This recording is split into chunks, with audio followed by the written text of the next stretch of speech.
நான் உன்னை விட்டு விலகுவதும் இல்லை, உன்னை கைவிடுவதும் இல்லை.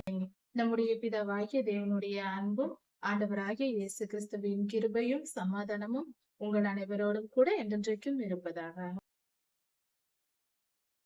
கர்த்தருடைய வருகை சமீபமாயிற்று. துன்மார்க்கர் அழிக்கப்படும் காலம் வந்தது. அந்த துன்மார்க்கர் என்னும் மனிதர்களின் அட்டவணையில் நாம் இல்லாதபடிக்கு நம்மை நாமே சுத்திகரித்து நீதிமான்களின் பட்டியலில் நாம் சேரும்படியாக கர்த்தரை சேர்ந்து கொள்வோம். அவர் திருப்பாதம் பணிவோம். அவருடைய திருவார்த்தைகளை நம் இருதயத்தில் எழுதுவோம். அதை நம் மனதால் ஏற்றுக்கொண்டு முழு மனதோடு அவரை நேசித்து அவருடைய வழிகளில் நடப்போம். அவருடைய கட்டளைகளின்படியும் கற்பனைகளின்படியும் வேத வசனத்தின்படியும் வாழ்ந்து நம்மை நாமே சுத்திகரித்துக் கொண்டு பரிசுத்தவான்களாய் மாறி கர்த்தருடைய ஆசீர்வாதத்தை பெற்றுக் கொள்வோம். ஏசாயா 13ஆம் அதிகாரம் 12ஆம் வசனம் முதல் 14ஆம் வசனம் வரை. இந்த 13ஆம் அதிகாரம் முழுவதும் மிக பெரிய கால அளவை வைத்து கர்த்தர் சொல்லியிருக்கிற தீர்க்க தரிசனமா இருக்கிறது. 1 வருடம் 2 வருடம் அப்படி அல்ல, 50 வருடம் 100 வருடம் என்பதை போல அல்ல. இது ஆயிரக்கணக்கான வருடங்களில் மொத்தமாய் நடக்கிற சம்பவத்தின் சுருக்கமாக கர்த்தர் சொல்லியிருக்கிற தீர்க்க தரிசனமா இருக்கிறது. இது ஏசாயா தீர்க்கதரிசியின் இடத்துல சொல்லப்பட்டிருக்கிறது.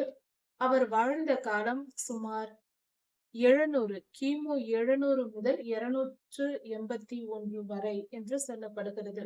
இந்த காலப்பகுதியில் வாழ்ந்த தீர்க்கதரிசியா இருக்கிறார், அவருக்கு சொல்லப்பட்டிருக்கிறது. அப்படி என்றால் இந்த தீர்க்க தரிசனம் சொல்லப்பட்டு சுமார் 2200 வருடங்களுக்கு மேலாக நடந்துவிட்டது.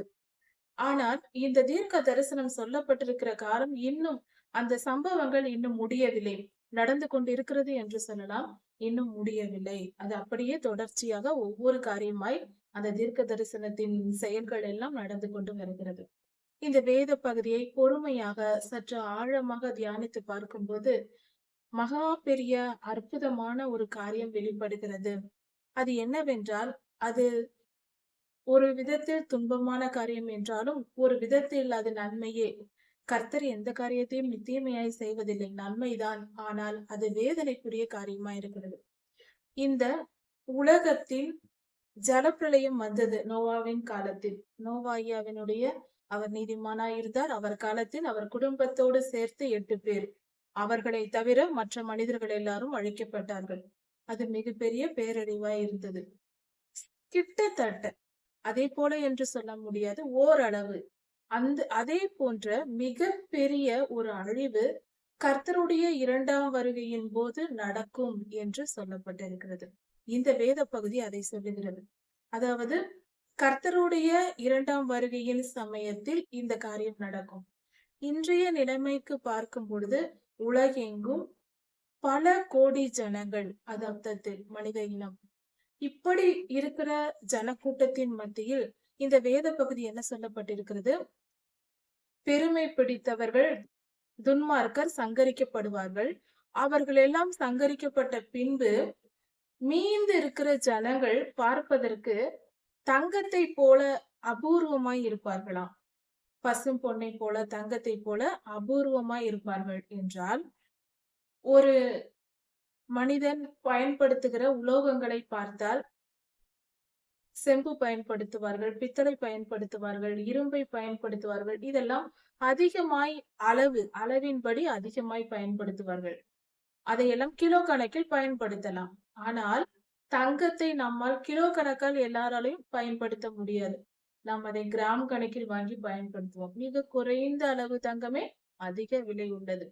அப்படி இருக்க அதை போல மனிதர்கள் ஆவார்கள் என்றால், ஆண்களும் மனித இனமே தங்கத்தை போல அபூர்வமாவார்கள் என்றால், மிக பெரிய 100 கோடி மக்கள் அழிக்கப்படுவார்கள் என்று பொருள்.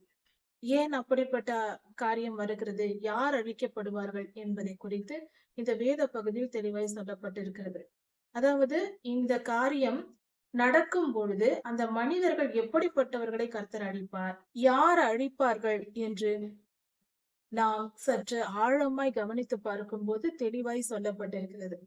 இந்த பூமியில் கர்த்தருடைய வருகையின் நாள் சமீபமாய் இருக்கும் பொழுது, அதாவது ஒரு விவசாயி விளைச்சல் உள்ள ஒரு நிலத்தில் தங்கள் வயல்வெளியில் கதிரை அறுக்க பாதியில் போக மாட்டார்கள். முதிர்ந்து நன்றாக விளைந்த பின்பு, தானியம் செழித்து விளைந்து நன்றாக முற்றிய பின்புதான் அதை அறுவடை செய்ய போவார்கள். அதை போல இந்த பூமியின் விவசாயியாகிய நம்முடைய ஆண்டவராய் இயேசு கிறிஸ்து, அவர் விவசாயம் செய்வதை போலதான் கடைசி காலத்தில் தம்முடைய ஜனங்களை தம்மோடு சேர்த்து கொண்டு துன்மார்க்கரை அழித்து போடுவார் என்று வேதத்தில் பல இடங்கள் சொல்லப்பட்டிருக்கிறது. வெளிப்படுத்தலில் மிக வெளிப்படையாகவே சொல்லப்பட்டிருக்கிறது. தம்முடைய அறிவாளை கையில் நீட்டி அதை அறுத்து போடுவார் என்று வேதம் சொல்லுகிறது. இப்படி கர்த்தர் அறுவடையை செய்வார். அப்படி என்றால் தீமையை அழிப்பார். ஒரு நல்ல கோதுமை விளைச்சல் விளைந்த பின்பு அந்த வயலில் இருக்கிற கதிர்களை அறுத்து அந்த தானியத்தை சேகரித்து சுத்தம் செய்து, கதிரிலிருந்து தானியத்தை பிரித்தெடுத்து அதை சுத்தம் செய்வார்கள். அதன் பின்பு அந்த தானியத்தை எடுத்து சேகரித்து வைப்பார்கள், நல்ல தானியத்தை. அந்த தானியத்தை சுத்தம் செய்யும் போது பதராய் இருப்பதெல்லாம் காற்றில் ஓடி, அதாவது கோதுமை இல்லாத வெறும் தோல் மட்டும் இருக்கிற பகுதிகள், அதை பதர் என்று சொல்வார்கள். அதை நெருப்பினால் சுட்டெரித்து போடுவார்கள்.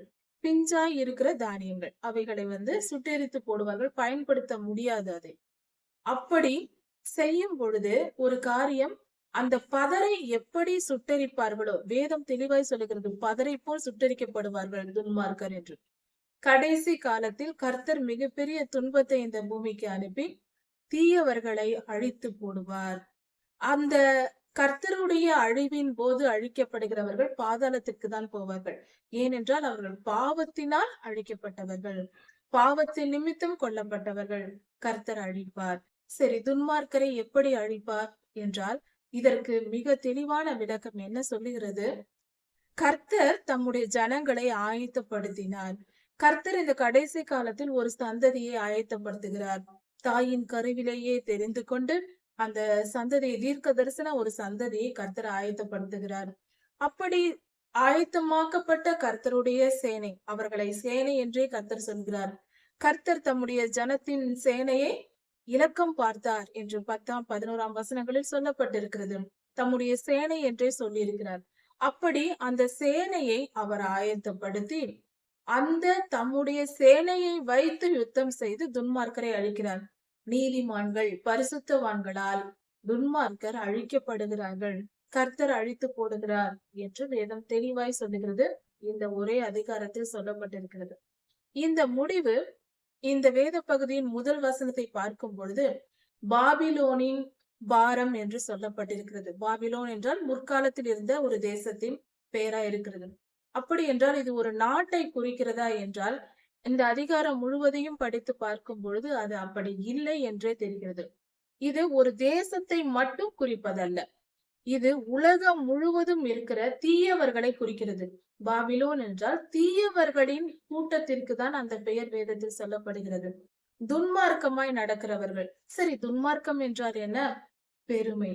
கர்த்தர் சொல்லி இருக்கிற இந்த வேத பகுதியில் அவர் யாரை அழிக்க போகிறார் என்றால், அகங்காரிகள், துன்மார்க்கர். அப்படி என்றால் கர்வம் பிடித்தவர்கள், அகம்பாவம் உள்ளவர்கள், நான் தான் பெரியவன், என்னை யாரும் எதுவும் செய்ய முடியாது என்ற எண்ணம் உள்ளவர்கள், தம்மை யாரும் எதுவும் செய்ய முடியாது, நாங்கள் எல்லாவற்றையும் சாதிப்போம் என்று நினைத்து கொண்டு தங்களுடைய அறிவை நம்புவது, பணத்தை நம்புவது, தங்களுடைய தாளந்துகளை நம்பி, இது இது என்ன டெக்னாலஜி காலம் என்று சில பேர் சொல்லுவார்கள். விஞ்ஞான வளர்ச்சி எப்படி வளர்ந்திருக்கிறது, இந்த காலத்தில் போய் தெய்வ நம்பிக்கையா என்று பேசுகிறவர்கள் உண்டு. இது எவ்வளவு மேட்டுமையான செயல். இப்படிப்பட்டவர்களே அகங்காரிகள், துன்மார்க்கர். அறிவு மனிதனுடைய மூளைக்குள் இருக்கிறது. மனிதனுடைய மூளை மனிதனுடைய தலைக்குள் இருக்கிறது. அந்த தலையையும் அதற்குள்ள இருக்கிற மூளையையும் அந்த மூளையின் செயல்பாட்டையும் உருவாக்கியவருக்கு பெயர்தான் கர்த்தர். அப்படி இருக்க அந்த மூளையை வைத்துக் கொண்டே அவரை இல்லை என்று சொல்வது மதியினம்.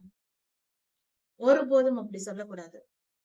அது மகா பாவம், அது மகா முட்டாள்தனத்தின் வெளிப்பாடு. அப்படி பேசுகிறவர்கள் ஞானிகள் அல்ல, துளி கூட அறிவு புத்தியே இல்லாதவர்கள். புத்தி கூட இல்லாதவர்கள் தான் அப்படி பேசுவார்கள். தயவு செய்து எப்பொழுதும் அந்த வார்த்தையை நாம் சொல்லிவிடக் கூடாது. இது விஞ்ஞான வளர்ச்சி உள்ள காலம். இந்த விஞ்ஞான வளர்ச்சி கர்த்தர் கொடுக்காமல் வந்தது. எல்லாவற்றையும் கர்த்தரே வெளிப்படுத்தி இருக்கிறார்.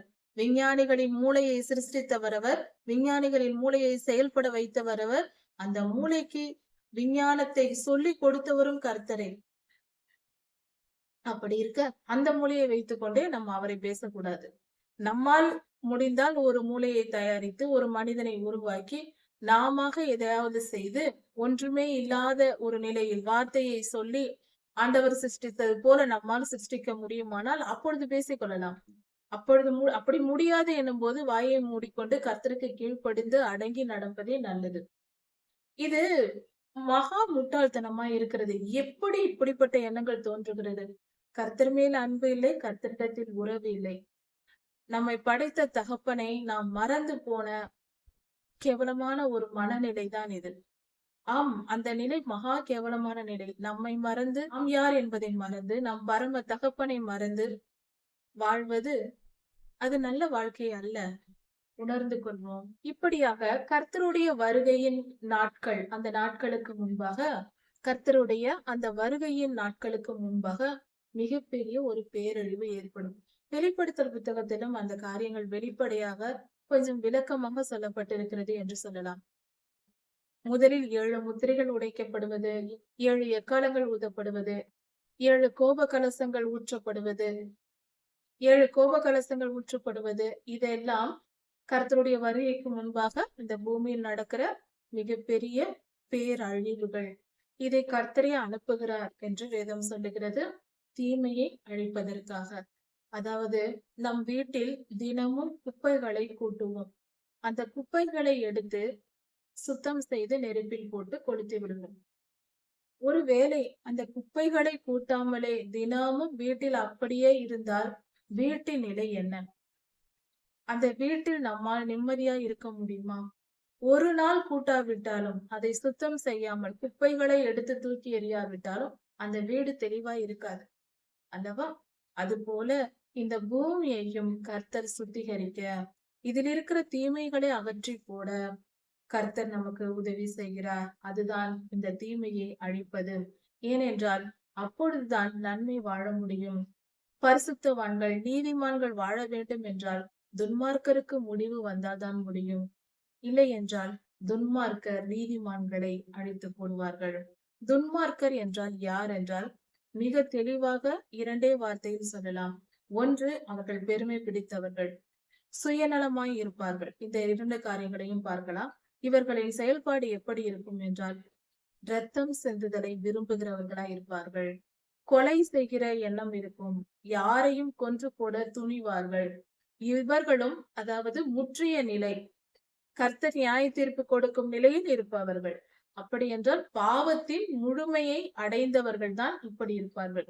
மொத்தமாக எல்லோரையும், நல்லோர்களை அழிக்க விரும்புகிறவர்கள் தான் அந்த எண்ணத்தில் இருப்பார்கள். அப்படிப்பட்டவர்களுக்கு கர்த்தர் முடிவை கொண்டு வருவார்.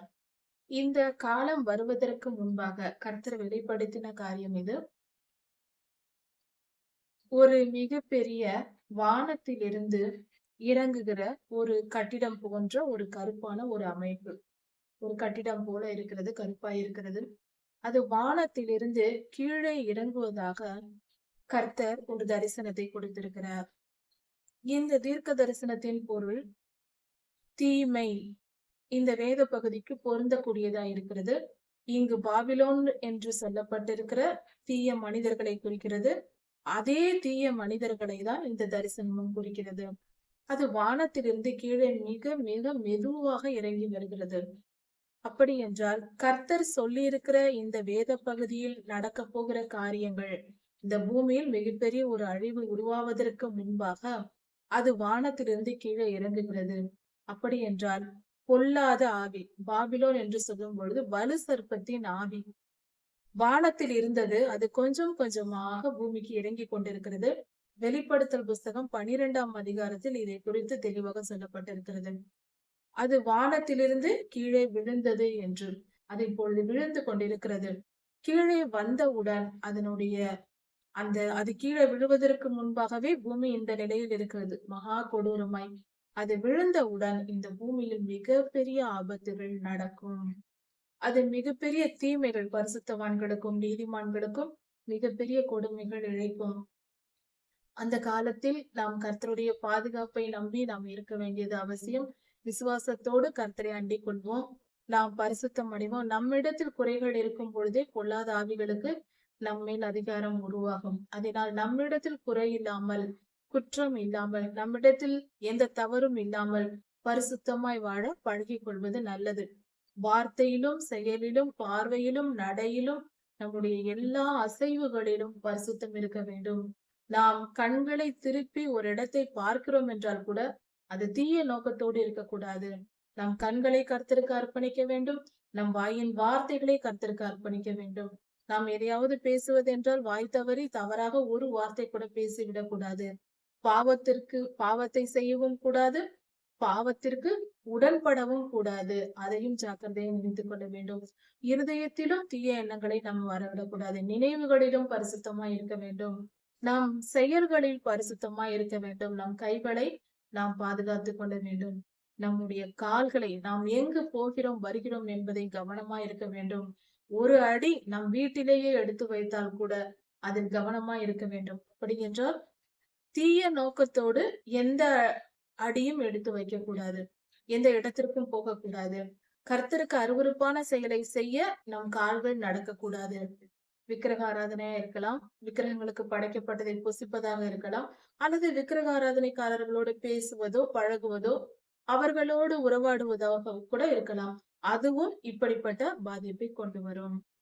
இப்படிப்பட்ட தீமை வந்து இந்த பூமியில் மகா பெரிய துன்பத்தை ஏற்படுத்தி கொண்டிருக்கும் பொழுதுதான் அந்த பாவம் நிறைவேறும். அந்த சமயத்தில் கர்த்தருடைய நியாயத்திற்கு இந்த பூமிக்கு வரும்.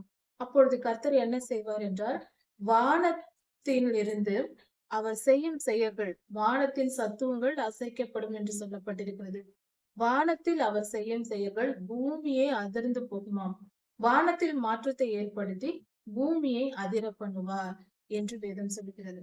இது எப்படி நடக்கும்? வானம் அங்கே இருக்கிறது, பூமி இங்கே இருக்கிறது என்றால் கொஞ்சம் விஞ்ஞானம் படிக்க வேண்டும். அதாவது விஞ்ஞானத்தின்படி பூமியானது மற்ற கோள்களால் புவியீர்ப்பு விசையினால் இழுத்து வைக்கப்பட்டிருக்கிறது. சூரியன், மற்ற கோள்கள் இவைகள் எல்லாம் பூமியை பிடித்திருக்கிறது. பூமியும் மற்ற கிரகங்களை இழுத்து பிடித்திருக்கிறது.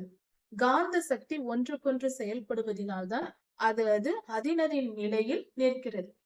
அதாவது காந்த சக்தி என்பதை ஒரு கயிறாக எடுத்துக்கொள்ளலாம். நிலா பூமியை கட்டி இழுத்து வைத்திருக்கிறது. நிலாவை சூரியன் கட்டி வைத்திருக்கிறது. சூரியன் மற்ற கோள்களோடு இணைக்கப்பட்டிருக்கிறது. இப்படி பூமி என்று எடுத்துக்கொண்டால் பல கோள்களின் ஈர்ப்பு விசை இதில் செயல்படுகிறது. பூமி சூரியனையும் மற்ற 9 கோள்களையும் பிடித்துக் கொண்டு நிலாவையும் பிடித்துக் கொண்டிருக்கிறது. அந்த கோள்களும் இவைகள் பூமியை பிடித்துக் கொண்டிருக்கிறது, இழுத்து கொண்டிருக்கிறது. காந்தம் ஒன்றை ஒன்று இழுப்பது போல. கண்ணுக்கு தெரியாது காந்த சக்தி, ஆனா 2 காந்தங்களும் ஒன்றை ஒன்று இழுக்கும். அது போலதான் புவியீர்ப்பு விசையானது எல்லாவற்றையும் இழுத்து பிடித்திருக்கிறது.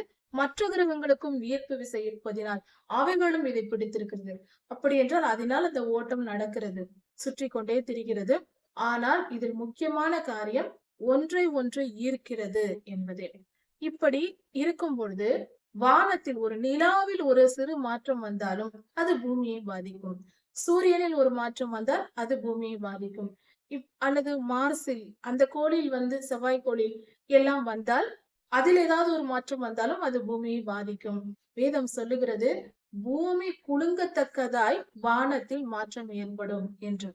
வானத்தில் மாற்றங்களை ஏற்படுத்துவார் என்று. வானத்தை அதிர பண்ணுவாராம் கர்த்தர். அதனால் பூமி குலுங்குமா, பூமியே குலுங்கும் அளவுக்கு வானத்தை அதிர பண்ணுவாராம். வானத்தை ஏன் அதிர பண்ண வேண்டும்? இதை சற்று கவனிப்போம். ஏன் என்றால் வான மண்டலத்தில் இருக்கிற ஆவிகளை அதற்கு நியாயத்தீர்ப்பு கொடுக்கும்படியாக கர்த்தர் இதை செய்கிறார். ஆனால் இது எப்படி இந்த காலத்திற்கு ஏற்றபடி பொருந்தும்? விளக்கமாக சற்று பார்ப்போம். எப்படி என்றால், இன்று விஞ்ஞான வளர்ச்சி எப்படி இருக்கிறது? மற்ற கிரகங்களுக்கு போவதும், நிலாவில் போய் ஆராய்ச்சி செய்வதும், செவ்வாய்க்கோளில் தங்கும் இடங்களை ஏற்படுத்தி கொண்டும் இருக்கிறார்கள். பலவித செயற்கைக்கோள்கள், பல நூற்றுக்கணக்கில் ஆயிரக்கணக்கில் செயற்கைக்கோள்கள் வான்வெளி சுற்றி கொண்டிருக்கிறது, பூமியை சுற்றி வந்து கொண்டிருக்கிறது. இப்படியாக செயல்பட்டு கொண்டிருக்கிறது. மனிதனுடைய எல்லை பூமிக்குள்ளே மட்டும் இருந்தது. இப்பொழுது வெளியே மற்ற கிரகங்களுக்கும் போய் கொண்டிருக்கிறது. ஸ்பேஸ் என்று சொல்லக்கூடிய அந்த பகுதிகளுக்கும். பூமியின் எல்லையை தாண்டி வானமண்டலத்தில் போய் கொண்டிருக்கிறது. இப்படி மனிதர்கள் நிலாவுக்கும் செவ்வாய் கோள்களுக்கும் போவதும், அங்கு வேலைகளை செய்வதும், அங்கு தங்குமிடங்களை ஏற்படுத்துவதுமாக இருக்கிறார்கள். செவ்வாய் கோளில் இந்த வேலை நடந்து கொண்டிருக்கிறது. விவசாயம் செய்ய முடியுமா என்று ஆராய்ந்து அதற்கேற்ற ஏற்பாடுகளை செய்வதும், அங்கு வீடு கட்டி தங்குவதும், அதாவது பூமிக்கு ஏதாவது அழிவு வந்தால் மேலே போய் அங்கு தங்கிக் கொள்வது போல, மாடியில் தங்குவது போல அவர்கள் அப்படி ஏற்பாடு செய்து கொண்டிருக்கிறார்கள். விஞ்ஞான வளர்ச்சியினால் அது அப்படி போய் கொண்டுதான் இருக்கிறது. இது உண்மைதான், தவறில்லை. ஆனால் ஒரு காரியம் கவனிக்க வேண்டும். இதுக்கு நன்மைக்காக ஒரு காரியத்தை செய்யும் போது அதை விட அதிகமாய் தீமைக்காக பயன்படுகிறது விஞ்ஞான வளர்ச்சி.